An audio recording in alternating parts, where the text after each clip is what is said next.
have been like so many women, including myself, whether you have PCOS or not, that have tried diet after diet, fitness plan after fitness plan, there is a reason why it has not worked for you, and it is not your fault. It is not that you didn't stick with it. It's not that you didn't have willpower.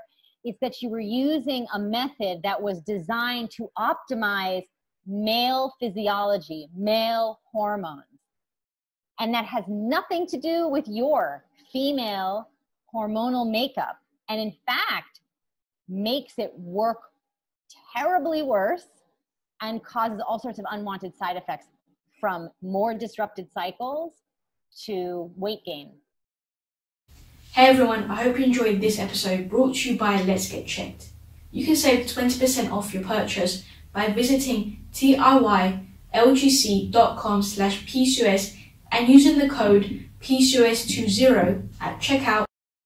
This episode is also brought to you by Polly, the go-to marketplace for women looking to find a virtual hormone health specialist. Right now you can save $10 on your first Polly appointment using the code PCOS Oracle. That's PCOS Oracle, ORACLE. Visit polly.co or visit @polly.co on Instagram today and find the right specialist for you. Now I hope you enjoy the episode. Hello and welcome to episode 61 of the PCOS Oracle podcast. In this episode, I speak with Alisa Vitti about how you can optimize your hormonal health through honoring your female biochemistry. Alisa Vitti is a pioneer of female biohacking and a woman's hormone and functional nutrition expert. She's the best-selling author of Woman Code and her new book, In the Flo. She's the creator of the Cycle Syncing Method, a diet, fitness, and lifestyle program that is based on women's biological rhythms for optimal health, fitness, and productivity. Hello and welcome to the podcast, Alisa. It's so great to have you on the podcast. Flow Living, one of the first websites I came across, as we were discussing before we hit record, when I was first diagnosed with PCOS and I was looking to regain my cycle, over 5 years ago now. I learned so much from your content, and I can say that the information was really eye-opening. So before we delve into our interview today and really get into the information that all women should know, can you first off start by sharing your story, your PCOS journey, that delve into why you decided to write your new book, In the Flo? Thanks for having me. And I'm so thrilled to hear that we were a helpful part of your journey to recover your cycle and put your PCOS into remission. I think it's such an important story to tell, that not just me sharing it, but women like yourself, because we need to know that there's a different way. So my journey was that, I didn't get my first period till I was almost 16. And I was really concerned about that for a while. I was concerned that I wasn't getting it, and then expressed my concerns. And I was pretty much dismissed right off the bat. Like, oh, it's fine. You're just a teenager and it's going to be irregular. And I said, and of course they're the doctor. So I accepted that at first, but then it kept staying the same, where I had basically no cycle. I mean, from 12 to 22, I think I had only 5 bleeds. A few of them were chemically induced with synthetic progesterone. So then I started having other symptoms. My weight, I was always a little bit on the heavy side, but then it really started exploding in high school. And then my skin just got really, really bad. I mean, and I know that my skin looks lovely today, but if you can imagine me with like cystic acne of the most extreme type all over my face, chest, and back, it was crazy. And, and I kept being told, nothing's wrong with you. It's just hormones. And, why don't you try going on the pill? And I didn't really like that idea, but I'd never wanted to be on it. I wasn't sexually active, so I certainly didn't need to use it. So I said, no, and then it got really bad. I was tipping the scales at 210 pounds. I'm only 5'6". I don't know what that is in like the stone conversion, although I love that measurement unit. I wonder where the origin of that comes from. What is that original stone that weighed the right amount? Anyway, so I was obese. I was not menstruating. I was totally acneic. And then I was starting to have mental health issues with like anxiety and depression and insomnia. And I don't think that that's talked enough about with the PCOS community. You know, it's always focused on like the weight and the skin and, you know, but that anxiety, when you're not making enough progesterone in the brain is like this, you know, focusing and relaxing hormone, and it has a very special effect on your brain chemistry and your function, your cognitive function. And without it, you get very, very anxious and chronically anxious. And then without getting enough sleep, because progesterone also helps you sleep, without enough of that, you become depressed. Ask any new mom who's sleep deprived how she feels a little blue, right? So not getting enough sleep is enough to mess with anybody's mental health. And so I think with women with PCOS, it's a real problem. So there's that. And I remember just really needing to understand what was wrong with me because no one was providing me with any information. You know, my doctors were basically telling me I was imagining things. It's just my hormones. There's nothing to be done. And I just couldn't accept that. So I started doing a lot of research. And I was a student at Johns Hopkins at that time. And I found some articles about Stein-Leventhal disorder, and all the lights went off, you know, went on in my head, like, oh, I have all these symptoms. This is what I have. And I brought this information to my gynecologist the very next morning. And she said, we did some tests, and she said, you're right. You know, you have PCOS. And I said, great, now what do we do? And she said, I really don't have anything for you. There's no cure. You know, it's going to get progressively worse. You're at risk for lots of gnarly diseases. You probably won't be able to have a kid. And, you know, let's just put you on some medication and more medication and more medication over the years, and we'll just hope for the best. And honestly, Despina, I just could not, that just didn't work for me. And my whole body internally just said no to that. So I said no. You know, I heard it first in my body, and then I just opened my mouth and repeated it. I was like, no, I'm not going to do that. She's like, well, what are you going to do? I said, I have no idea. I had no idea. I was being very honest. I said, I have no idea, but I am going to take my very expensively trained mind, and I am going to figure it out, because, you know, I worked my butt off to get into Hopkins. So I said, let me try. And I threw myself into researching everything from epigenetics, functional nutrition, endocrinology, and naturopathic medicine, acupressure.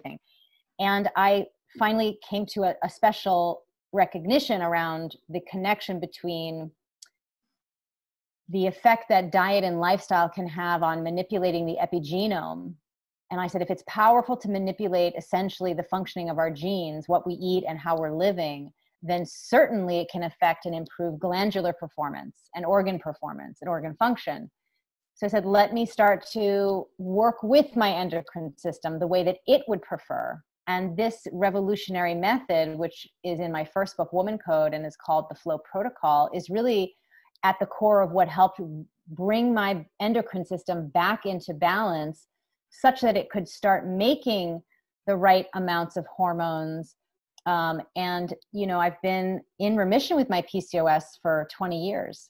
And I was able to have my daughter, you know, naturally, and all of that. And of course, that experience,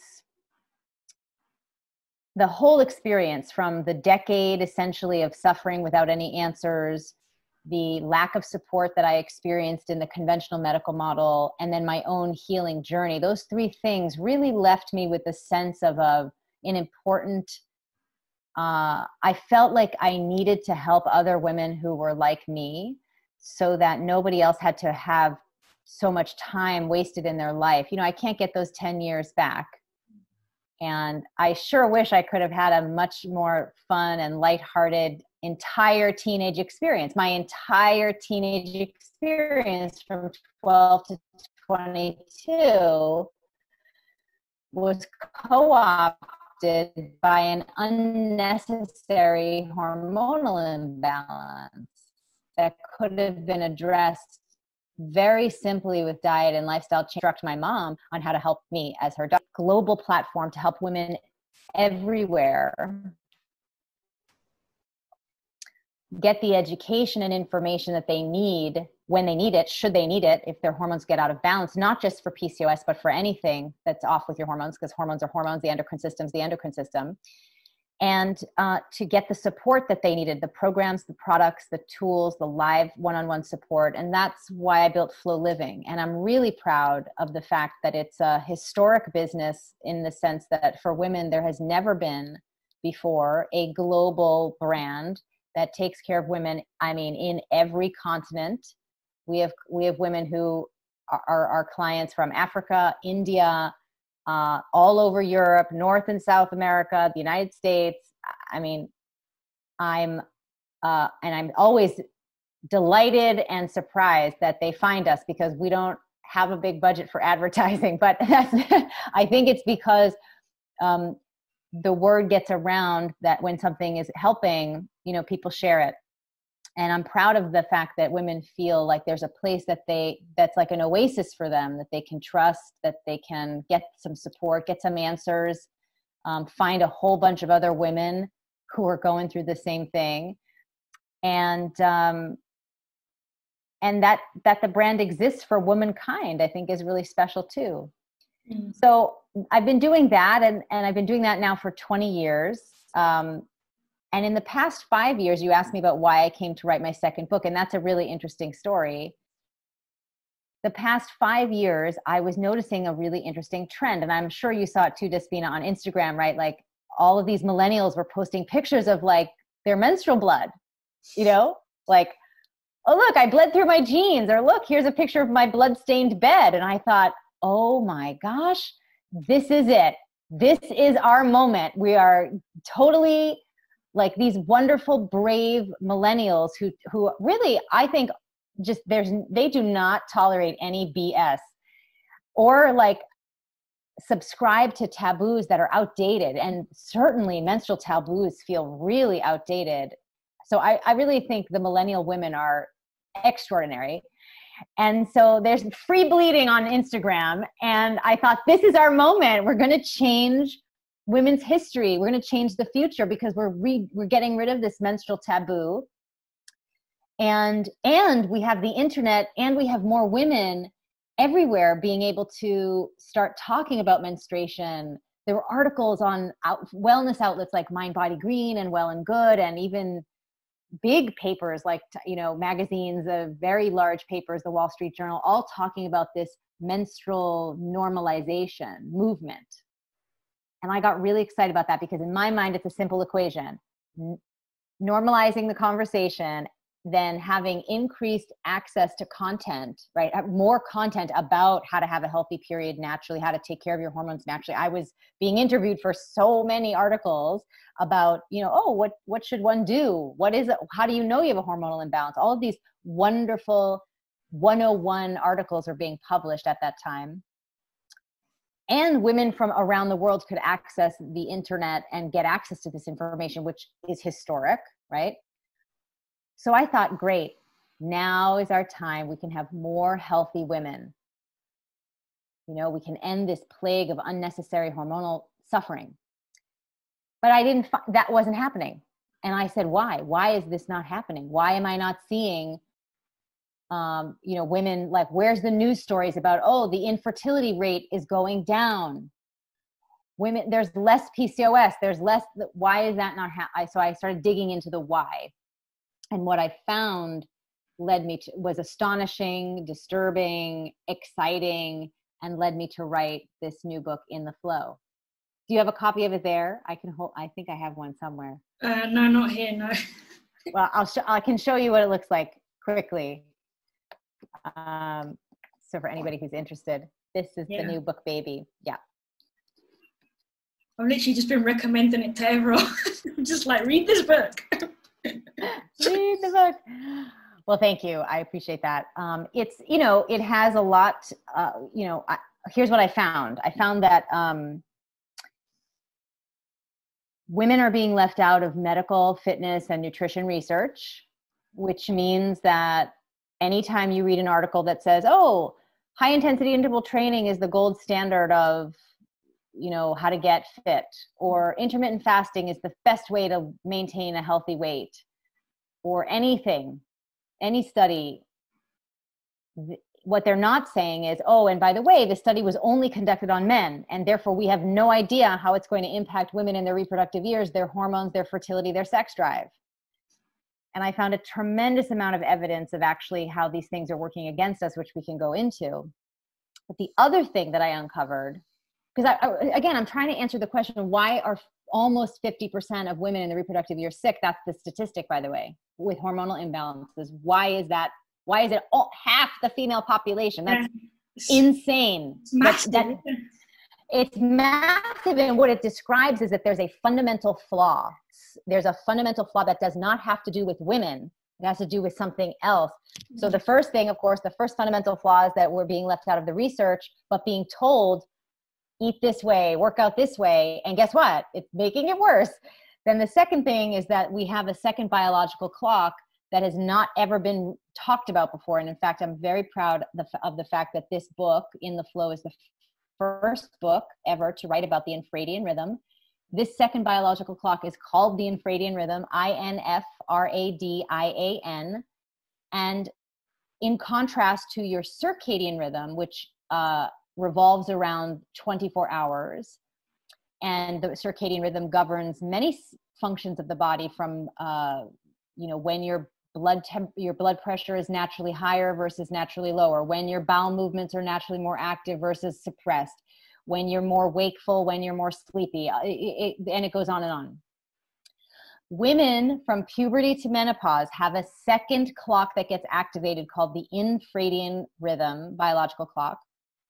And this affects 6 key systems of the female body: the brain, the metabolism, the microbiome, the immune system, the stress response system, and the reproductive system. So then it just everything made sense. Why are half of the women on the planet suffering with hormonal imbalances? Well, everything they're told to do only works for men, and everything that they're doing is disrupting that infradian rhythm, and therefore causing these 6 systems of the body to perform suboptimally. So I love when I get a good answer. And so I wanted to share about my findings, and that's sort of like section 1 of the book. And then in section 2, I wanted to present a revolutionary new way to take care of our infradian rhythm, something that has never been discussed before. And that is called, so I gave that a name, it's called the cycle syncing method. And there are 3 pillars to it. The first is that you learn how to eat, exercise. Well, you have to eat a particular way across the month because you experience the infradian clock over the course of about 28 days. The second is that you change your workouts based on where you are in the month. And the third is that you change what you're working on project-wise to take advantage of the brain chemistry changes that take place, because that's also being affected by the infradian rhythm. So by doing this, actually, what we find is that not only do we get women who have symptom reductions with PMS, but you have much more sustainable weight management, and I'll go into the science of that too. But you also reduce all this stress from doing things that are circadian based, that optimize male biology, causes stress in your body, real physiological stress that makes you symptomatic and makes your hormones imbalanced. Stopping doing that and instead supporting your infradian clock, it's just game changing and liberating. I remember when I was obese, right? before I knew I had PCOS. I tried all sorts of diet programs and regimes and intense workouts, and I was very dedicated. No one ever could say that I did not have willpower. I could deprive myself of calories like the best of them and say, no, I can't have the bread because it's not on the points or whatever it was supposed to be, right? So nothing worked. There was no change in my weight ever. And later on in my practice, I remember there was a period of time where it was very popular for women to get in shape. So it wasn't like, let's do a 21-day detox. It was, let's train for a triathlon.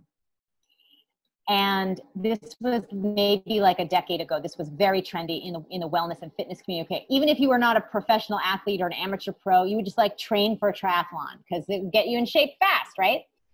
I had woman after woman coming into my center saying, in New York, back when I used to have a physical location before I took the company global and virtual, which I did in 2012.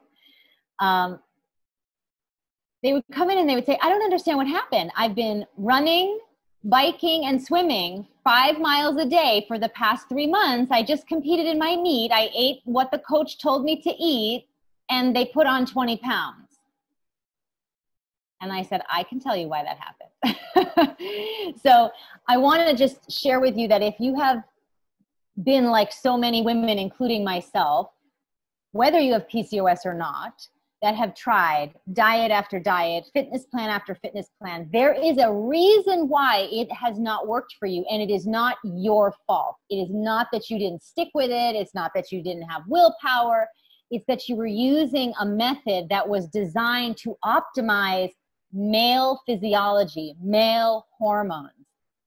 And that has nothing to do with your female hormonal makeup. And in fact, makes it work terribly worse and causes all sorts of unwanted side effects, from more disrupted cycles to weight gain. And it's frustrating because women, we try everything. We're such dedicated people. We want to learn, we want to improve, we want to try. And I know how disheartening it can feel when you're trying everything and nothing works.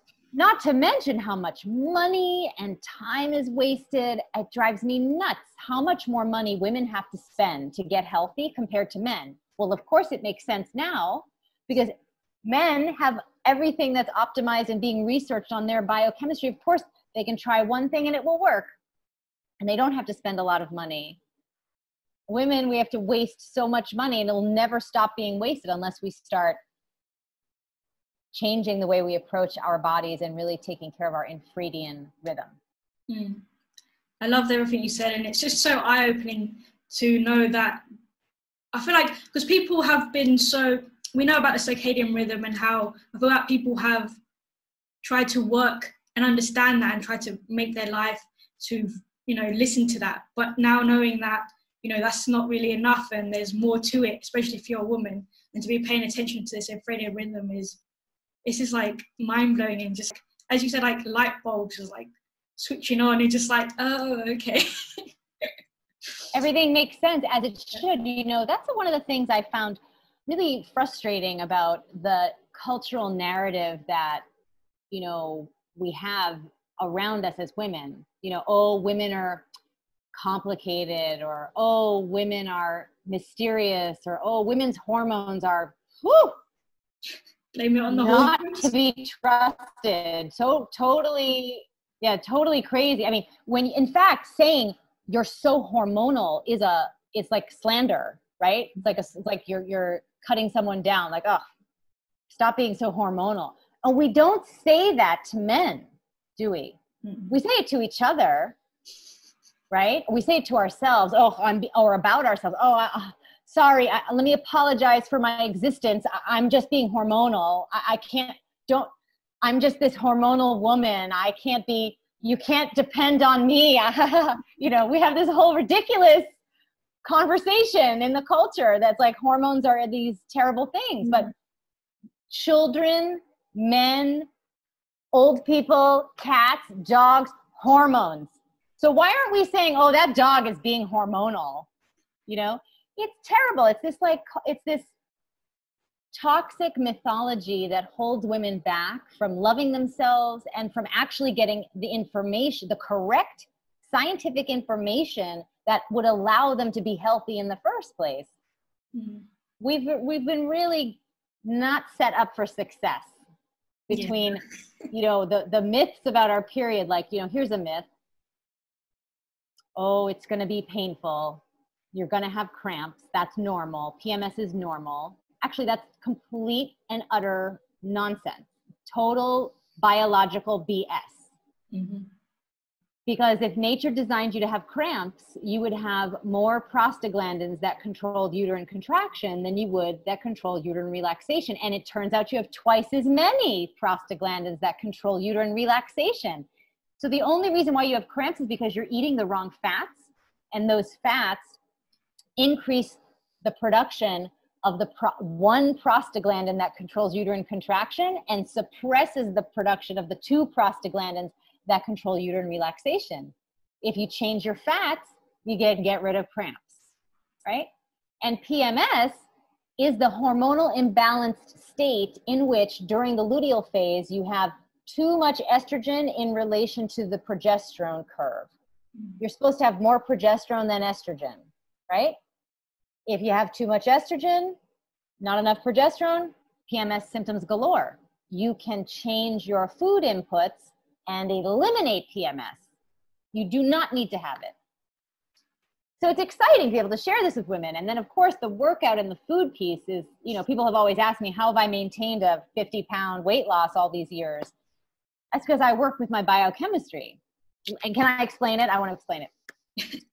So in the first half of your cycle, in the follicular and ovulatory phase, your resting metabolism is slower and your resting cortisol levels are lower. And what this means is, in order for you to optimize your metabolism as a whole, and when I say optimize your metabolism, I mean use stored fat as fuel efficiently and gain maximum lean muscle from any physical activity. In order to do that as a female in your reproductive years with an active infradian rhythm, you must eat lighter, fewer calories, not extreme, just eat fewer calories. And you must do cardio and high intensity interval training. Now that should sound really easy and familiar to you. Here's the fun, interesting thing. As soon as you're done ovulating and you switch into the second half of your cycle, the luteal and the bleeding phase, your metabolism changes dramatically. Your resting metabolic rate increases and your resting cortisol rate increases. And that means, scientifically documented, that you need 250 more calories per day. Must eat them. If you don't eat them, you will be forced to binge eat out of your control. You must proactively eat these extra calories. And then you must not do high intensity interval training or cardio exercises until your bleed is over. Because if you do, if you continue to restrict calories and you don't get that extra caloric value in, and you do all the cardio and HIIT workouts like you were doing for the past 2 weeks, guess what happens? You turn on fat storage and you turn on muscle wasting. So when I said before, why did these women who were training for a triathlon, doing all that cardio for every day for months, how did they gain 20 pounds? That's how. When you don't change what you're eating calorically and you don't change your workouts intensity-wise to match what is happening with this infradian biological clock, at best, you will end the month with no change in your weight, but at worst, you will gain weight and lose lean muscle. And this is the exact scientific reason why you have been feeling like at the end of every month, the scale doesn't budge, or you go up a pound, or you just feel so frustrated and confused to saying to yourself, I'm showing up every day, I'm just doing it, you know, pull out any Nike slogan you want. and nothing's happening. This is why, because those just do it every day works if you have testicles. Because if you have testicles, every 24 hours, you have the same hormonal pattern, and the same diet is required every day. The same timing of your meals and the same timing of your workout is required as a male to optimize your metabolism, your lean muscle gain, and your fat storage utilization. The problem is you've been told as a woman, because we're left out of medical fitness and nutrition research, the assumption is that, gee, well, how much different could it be? Let's just assume that you're a smaller version of a man and that your metabolism is slightly lower than men. So you will need to compensate to restrict calories more and work out more intensely every day than a man does to reap the same benefits from the programs that work so well for men. Turns out that that is so not true, and it has been so hurtfully misleading for us to, for those bodies of research to just make this blanket assumption and not look at our actual biochemistry. This is why you have been suffering. This is why you're not getting results. This is why you feel confused. And I'm sorry that it has happened to all of us. As I talk through it, I get a little, I'm sure you can feel a little bit of that as you're hearing this, like, oh my God, but it is what it is. The past is the past. Let's move forward in a positive direction. Yeah. So now you've heard the bad news is that has happened. The good news is we now have a vocabulary term to introduce into our culture. It is the infradian rhythm. If you're in your reproductive years, it is active and you must take care of it. This is not a nice idea. In fact, this is so significant. The U.S. women's soccer team is training their female athletes based on their infradian rhythm to optimize their physical performance. So they are some pretty phenomenal peak athletes in pretty extraordinary shape. So if you're someone, listen, and I'm not my focus is never about weight. My focus is about hormone. If you go to that root foundational level of supporting your biological rhythm as a woman with your infradian rhythm, and you take care of your endocrine system, everything else balances itself out. I did not do anything to lose weight except to take care of my hormonal function. Yeah. Right? You can't force weight loss. You have to go to the root cause. You cannot spot treat excess weight. Exactly. Yeah. Because I think because weight gain and difficulty losing weight is such a big symptom for PCOS. I feel a lot of women, they kind of focus on that symptom. They kind of obsess over it. And obviously when you go to the doctor as well. I did too at the beginning. One of the things that they say to you is, okay, cut carbs and lose weight. It's like, thanks for the advice. And then you go on a diet. A lot of people don't know, how to lose weight properly. They just go on the internet and they're like, how do I lose weight? You put up like a 800 calorie diet or 1,200 calorie diet and you follow that meal plan. And then you search for how can I lose weight fast? Because always fast, how can I lose it fast? It's never how can I lose it sustainably? And then you find out HIIT training is like the best for fat loss. And then you do that. And then in a couple of months, you just feel like you feel worse than you did. That's right. And not just that you feel worse, you're actually hormonally worse off, because what you have done by disrupting this cycle is you've destabilized your blood sugar, which is terrible for PCOS. You've increased cortisol production, which is going to stop ovulation, which is something you need to regain if you have a PCOS as a diagnosis. And because of that increased cortisol and destabilized blood sugar, you're now going to be making less progesterone, which you desperately need to have a cycle. So you could have even longer space between one period to the next. In fact, in my research in the new book, In the Flo, I looked at some of these trendy diets like intermittent fasting, like keto. So popular in the PCOS community as well. So popular and so not helpful. In what I found was pretty shocking. Women in the keto Facebook groups were coming to me saying, I don't understand. A lot of us are talking about how we start doing the keto and then like 2 months later, 3 months later, we stop having our period. So I was digging into that. Turns out keto and intermittent fasting for women with an infradian rhythm, again, the research about intermittent fasting and keto, wonderful stuff. done on men and postmenopausal women. So once you're postmenopausal, knock yourself out. But and because it confers enormous benefits to your longevity, to your brain health, to your cardiovascular health, it's good stuff. But in your reproductive years, it has the opposite effect. It worsens your insulin sensitivity. So if you have PCOS, you need to stay away from intermittent fasting because it's going to make that very huge problem that you already have worse. It actually can disrupt your thyroid function, which is going to be terrible for your ovulation and your period and your weight and your hair loss. You know, I mean, it only makes these symptoms worse. And no one is addressing this in these articles that say, oh, look at this new research.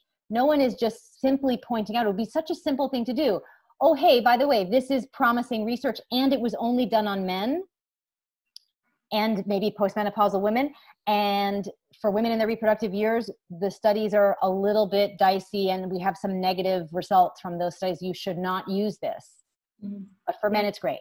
Yeah, because every time, if you just search intermittent fasting for PCOS, the first few articles will just be like, I followed intermittent fasting and I lost X amount of pounds and I got PCOS. It's just like, why is it, they always just focus on the weight loss. It's never. Listen, I think women come by that easily, Despina, because we've been deprived of a proper education about how our bodies function. Totally. I mean, you need to become hormonally literate, right? As a woman, because hormones, and by the way, men get this education and they are hormonally literate. And I'll tell you how I know that. It is totally normal for a man to say something to, let's say if he's in a heterosexual relationship, his female partner, hey honey, I'd love to have sex with you right now, but it's late at night. My testosterone's low at this time. Can we revisit it in the morning? Now, he may say it in his own way, but he will be able to reference the fact that his testosterone is low because he's been educated about that. You don't know which day your estrogen is surging, which day it's low, when testosterone is present, what progesterone does. You don't know enough about your hormones, and therefore, you don't know how to interact with yourself. See, men know how to interact with themselves because they're hormonally literate, and they can say, oh, in the morning, I'm full of testosterone. I'm going to do a big intense workout. I'm going to get a lot of work done. And then when I know I'm going to feel my hormones fall off in the afternoon, I'm going to socialize. Let's look at pub culture, right? Happy hour after work in corporate culture starts exactly at the time of day when men's testosterone and cortisol levels drop off. And they're more sensitive to their estrogen and they feel like socializing, right? But what do they do before that? They get their workout in, they have all their big meetings, they get their work done, they power through. They know exactly how to organize their self-care, their food, their fitness, and their productivity around their understanding of their hormonal cycle, which follows that circadian pattern. The problem is that the other half of us, the other gender, the females, those that identify as females, they're being forced to operate in a circadian way that is actually making it disrupting the infradian rhythm that is trying to do what it's supposed to do. And we know how disruptive that can be for a person's health. For example, in the biohacking community these days, right? Wearing those blue light blocking glasses is all the rage because we know protecting your ability to produce melatonin from these blue lights in your screen is an important thing to protect your circadian rhythm and so many things about your health. We know, for example, it would be terrible of a habit to sleep for 5 minutes and then be up for 3 days. We know that would make us sick in the short term and create disease states in the long term. There's been a multi-decade study here in the United States, the nurses, the famous nurses study here, talking about nurses. They are so vulnerable to the big disease of inflammation because they live an entire career in total disruption of their circadian rhythm. No wonder 50% of women are suffering from hormonal issues because we've all been living our lives in total disruption of our infradian rhythm. So instead of focusing on the symptoms of this infradian disruption, the weight, the PMS, the mood issues, the brain fog, start taking care of your infradian rhythm. Start eating the right way. In chapter 4 of In the Flo, there's the food flow chart. You're going to get each phase of the cycle. There are 4 phases. You're going to get a chart of foods, what to eat when. Then in chapter 5, there's the fitness flow chart, which workouts to do when. There's a ton of them. You will not be deprived of your, don't worry, oh, what am I going to do without my cardio and my HIIT training? Don't worry, there's a ton. I work out every day. There's a ton of stuff. You are not going to be bored, and you're not going to be laying down doing nothing. Though I do believe napping when you're extremely exhausted actually heals your hormones like nothing else. So if you need a nap, don't be afraid to take a nap. Anyway, resting is an important part of balancing hormones. And then in chapter 6, there's the brand, like world first time management planner that allows you to organize your life inclusive of both the circadian and the infradian rhythm, because you have to. If you don't organize your life, not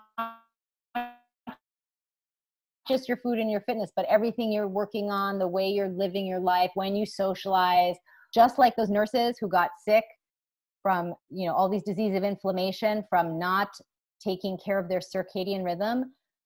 It's really just setting you up for problems when you don't take care of your infradian rhythm. So I'm so excited to be able to share this with women, because it's truly something new. It's truly something that works with the science of your body, and you can start to have the all these other symptoms that you're experiencing start to diminish, and please give yourself a minute. Okay. Don't expect a quick fix, because you got to do the math. For example, I went a decade having all sorts of hormonal imbalances. It took me 9 months to get myself where I wanted to be, right? To start. And then it's been an ongoing maintenance journey, right? If you've been on birth control, if you've tried extreme dieting, if you've taken diet pills, if you've had an eating disorder, if you have a diagnosed menstrual, give yourself a couple months to let your body, your endocrine system heal, let your infradian rhythm restabilize, let the systems of your body, from your brain to your immune system to your reproductive system, your metabolism around weight, all of these things will come back online, but you have to work with yourself. And instead of having the goal be, I want to lose 10 pounds in a month, you want to say, I want to support my infradian rhythm in every way possible over the next 3 months. And I know that can feel overwhelming. I did create a program to help everybody. It's called the Cycle Syncing Membership. You can go cyclesyncingmembership.com, and you can be in community with women all over the world who are in our community who are using this method. You'll get recipes, grocery lists, meal plans delivered to you for each of the phases of your cycle. You get workout videos, you get master classes with me, and you get support around how do you really plan your life around the infradian rhythm, how to use that time management system. So it's really a really amazing place to be if you're trying to break free of the circadian world and start living in an infradian lifestyle, because that's no small feat, and I wanted to make sure that we supported every woman. But it's a whole new way. It's a new way forward, and it's a way that's based on our biology, which I'm just so passionate about women actually doing that, because it's not doing it is not working, right? Mm-hmm. Ignoring our biology, it's not only not working, it's making us sick. And I just can't tolerate that for all of us. So I hope you come and find some resources at Flow Living and at the Cycle Syncing Membership, because I want you to feel better fast. Yeah, I'll have everything linked in the show notes. But there's one thing I wanted to mention, because I feel this always used to make me think, well, why can't I do this? Because I have a brother, he's older than me, but and like I have two brothers. I have two brothers. My younger brother was a personal trainer for a while. I feel like I'm going to love this story. Tell me your story. He'll get up at 5, and like he'll be like pretty much okay. I'll wake up at 5 and I can do it once or twice, and then the next day I just feel it's like, why can't I keep getting up at 5? Everyone says the 5 a.m. club. I wake up at 4, 5, 6, like all this. I'm just like, why can't I do it? And it's just I'm so glad you brought that up. That's a great example of the gender bias that is existing in this whole wellness conversation, right? So For men, when they go to sleep, they make all the testosterone they're going to have access to for the next day. So in order for them to maximize testosterone production, which is the basis of their mental concentration and physical stamina, they have to go to sleep no later than 10 o'clock. And they got to wake up at 5 because they're starting to make it begins to be released into the bloodstream at that early hour. So wake up early. You're going to have access to all your energy. Do an intense workout in the morning. Do all your deep work. That 5 a.m. club stuff, that power morning stuff, that is all based on male biochemistry and optimizing their hormones in the circadian pattern, right? Women, there are a couple factors to understand. One, the female brain is more densely networked. We have more synaptic connections. We have a more complex brain than males. And as such, documented, women need 20 minutes more of sleep every night for the brain to clean itself. So the fact that you can't do it is not because you lack determination and willpower. It is because it is physiologically damaging you and your body is trying to help you correct your mistake. Okay, that's the first thing. The second thing is, depending on where you are in your cycle, this can be doubly worse, right? Because remember, in the second half of your cycle, your metabolism speeds up and your resting cortisol levels are higher. And this means that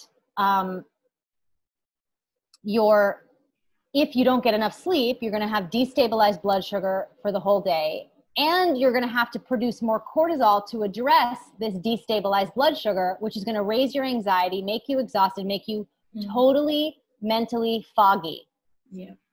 So you see, this is why it's so important for us to become hormonally literate. You have to know what is happening inside of you, like men do. And see, this is what I'm saying. The cycle syncing method, this is not like some special thing that only women have to do to take their hormones into consideration. No, no, no. I was inspired by what men do. Men are already syncing with their cycle. They do it every day. The entire world is syncing with the male cycle, and it's really helping men thrive in their health and thrive in their lives.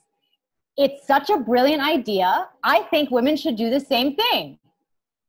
And that's what I'm suggesting. I'm not suggesting you do something special because you're hormonal and you're a woman. I'm saying the guys are doing this. They're waking up when it's optimal for them. They're doing their workouts when it's optimal for them.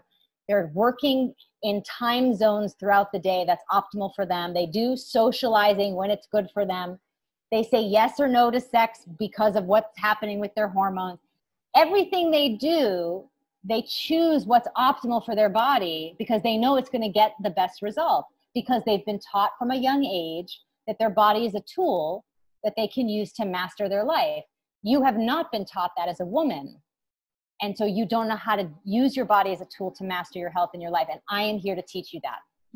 Yeah, because I just feel like women can do what men do, but I feel like when we... Oh, yeah, no question. You could do anything you want any time of the day. That's not a question. So can men. Like, could I say to my husband, please, honey, it's 10 o'clock at night. Please go chop down a tree and then come back and have sex with me. Of course he could do that. Is that good for him? Is that optimal for him?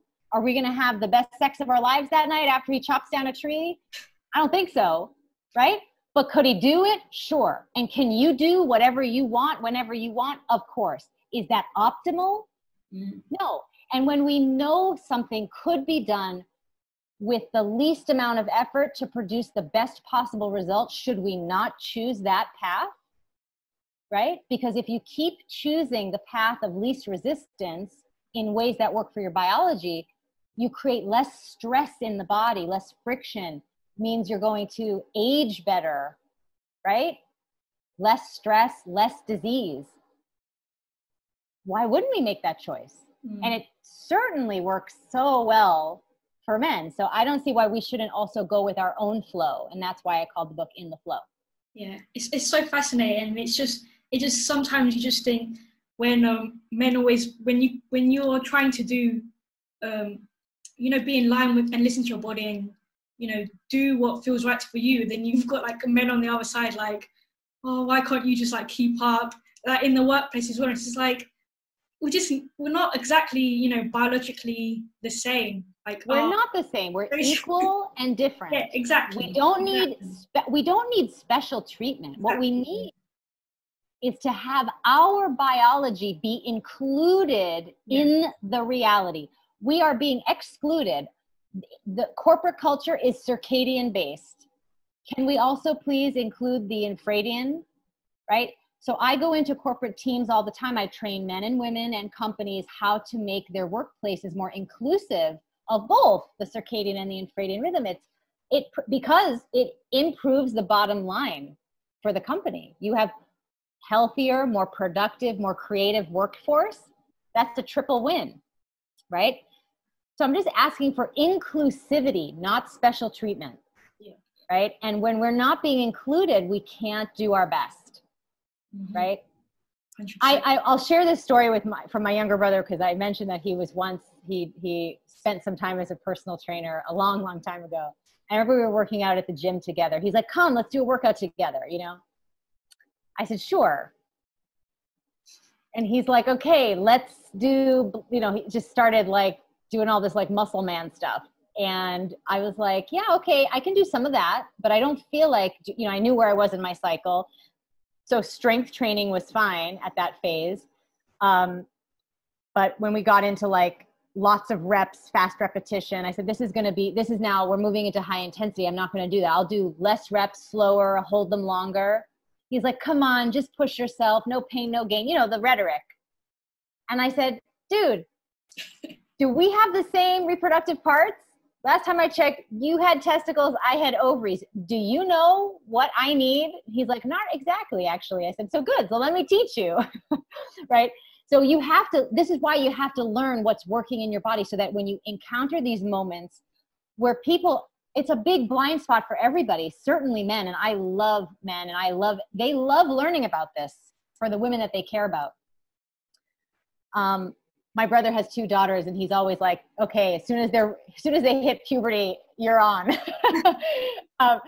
So, I love men. I totally think that the way that they organize things around their hormones is brilliant. But you have to be able to articulate as a woman why you want to say no, thank you, because they are just maybe trying to help, and they're going to say, no, do this. This is going to help you get in shape. And you're going to say, actually, if I take your high intensity boot camp class this week, I'm going to gain fat and burn lean muscle. So I don't want to do it. Thank you. Or if you're working with a personal trainer, you have to be able to explain that to them, because they don't know. Unfortunately, I'm hoping that this information becomes much more widestream soon. I'm working on it. That's why I wrote the book. But you have to learn how your body works. I really encourage you to buy the book. Go to intheflowbook.com, because you can, with purchase, get an enormous amount of free resources that I put together, so you can get started right away. They're all downloadable. So that's intheflowbook.com. But yeah, it's exciting to think about conversations changing between men and women, between professionals and clients, saying that one that's more in the workplace, because it'll become an environment that's more inclusive. And that is a very good thing. Yeah, I think the whole inclusivity is very important, and not thinking that women have some kind of excuse that they can't do something, they don't want to do it. It's not an excuse. It's just like there's clear differences. So that need to be acknowledged and taken care of, just like the men's differences are acknowledged and taken care of. I'm arguing simply for the same treatment, just in different ways based on our biology. Yeah. And you should, before the world catches up, right? Who knows how long that'll take. Change your own world. Make this change inside your own life. Try working out this way. I can't tell you how many women, they start changing their workouts. They lose 3 pounds in the first month because they're working out the right way. Yeah. Right? Becomes so much easier. You don't have to work as hard. I gained like 50 pounds in my pregnancy with my daughter. Do you think I did any, all the celebrity magazines are like, oh, she just had a baby and now she's doing her trainer, her chef, and it's like perfect. And and she's working out 3 hours a day, and now she's back into her ball gown for the award show. And I certainly did not do that. I did the cycle syncing method, and I'm back down to my pre-baby weight. I was within 6 months. It's not a big deal.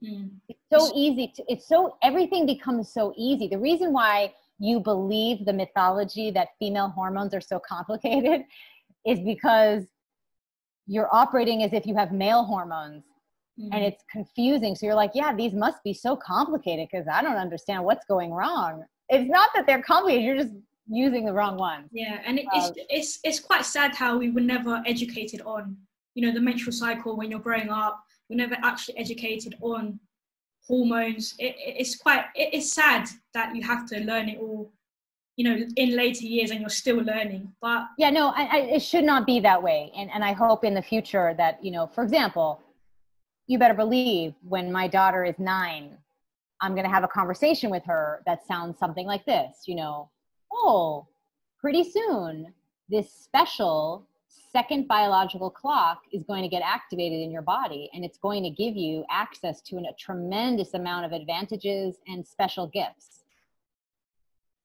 That's it. I won't be talking about her period at 9, but I'll be talking about the infradian rhythm, right?